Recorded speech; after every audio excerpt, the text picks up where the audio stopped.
ফ্লপনিতা উদয় তো হিরোর ভাইয়ের রোল করে। নিন্দুকদের মুখে ঝামা ঘষে পরিণীতার বছর পূর্তি। Hi everyone, welcome back to my channel Anjana entertainer. বন্ধুরা, তোমাদের সকলকে আমার এই ছোট্ট ইউটিউব চ্যানেলে স্বাগত জানাই। পার্শ্ব চরিত্র থেকে নায়ক রূপে উদয়ের উত্তরণ। নবাগতা ঈশানীর দুর্দান্ত অভিনয়ে ভর করেই সুপারহিট পরিণীতা। দেখতে দেখতে 1 বছর পার করল এই মেগা সিরিয়াল।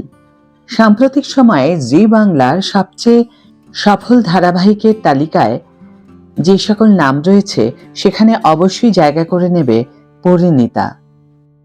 মিঠাই নিমফুলের মধুর পর রাত 8টার স্লটে দুর্দান্ত পারফরমেন্স করেছে রায়ান পারুল। টিআরপি তালিকায় নিয়মিত সেরা 3 থাকে এই মেগা। দেখতে দেখতে 1 বছর পার করল পরিণীতা। 2024 সালের 11ই নভেম্বর থেকে সম্প্রচার শুরু হয়েছিল পরিণীতার। শুরুতে অনেকেই এই মেগা সিরিয়ালটিকে তেমন পাত্তা দেননি। হিরোর রোলে উদয়, সেই নিয়েও নাক সিটকানি কম ছিল না। দীর্ঘদিন সাইড হিরোর রোল করা উদয়কে দর্শক গ্রহণ করবে না ধারণা ছিল অনেকের। তবে সব ভাবনা উল্টে পাল্টে দিয়েছেন উদয় ঈশানীরা। মঙ্গলবার অর্থাৎ আজ সিরিয়ালের বর্ষপূর্তির দিন আবেগে ভাসছেন রায়ানের দাদু আশুতোষ বসু, যে চরিত্রে অভিনয় করেন অভিনেতা সুব্রত গুহ রায়। ফেসবুক পোস্টে তিনি লেখেন, প্রথমে মানুষজন ভালোবেসে নাম রেখেছিল ফ্লপনিতা। বলেছিল, কে হিরো? উদয়? ও তো হিরোর ভাই করে।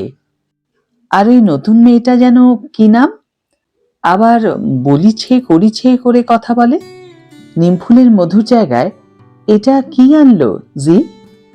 তারপর দেখতে দেখতে 1 বছর কেটে গেল। দর্শকদের ধন্যবাদ জানিয়ে তিনি আরো লেখেন, আজ আবার 11ই নভেম্বর।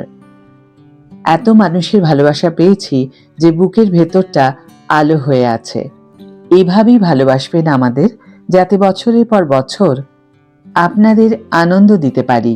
রায়ান আর পারুলকে আপনারা যেভাবে আপনজন করে নিয়েছেন, পরবর্তী সময়েও যেন এভাবেই ওরা আপনাদের চোখের মনি হয়ে থাকতে পারে। ভালো থাকবেন, পাশে থাকবেন। পার্শ্ব চরিত্রে কাজ করা উদয়কে নিয়ে সংশয় ছিল অনেকেরই।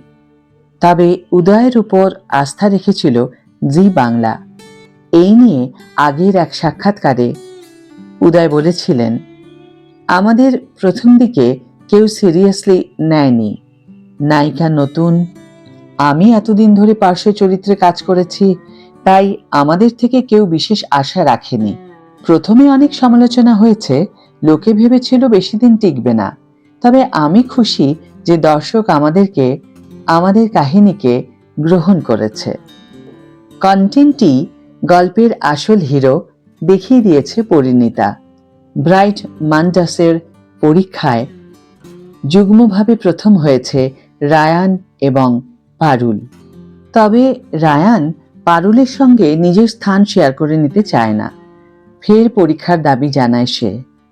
প্রিন্সিপাল সেই দাবি মেনেও নেয়। রায়ান পারুলের মধ্যেকার এই প্রতিযোগিতা ঘিরেই আগামীতে এগোবে এই মেগা সিরিয়ালের গল্প। আজকের ভিডিও এখানেই শেষ করছি বন্ধুরা। ভিডিওটি যদি ভালো লেগে থাকে তাহলে অবশ্যই একটি ছোট্ট করে লাইক দিও, শেয়ার করো বন্ধুদের সাথে, কমেন্ট করে জানিও তোমাদের মতামত। যারা এখনো আমার চ্যানেলটিকে সাবস্ক্রাইব করনি তারা অবশ্যই চ্যানেলটিকে সাবস্ক্রাইব করে আমার পাশে থেকো। আর যারা অলরেডি সাবস্ক্রাইব করে দিয়েছো তাদের জন্য আমার অনেক ভালোবাসা এবং অনেক ধন্যবাদ। আজ তাহলে বিদায় বন্ধু, দেখা হবে পরের ভিডিওতে। ভালো থেকো, সুস্থ থেকো, সঙ্গে থেকো।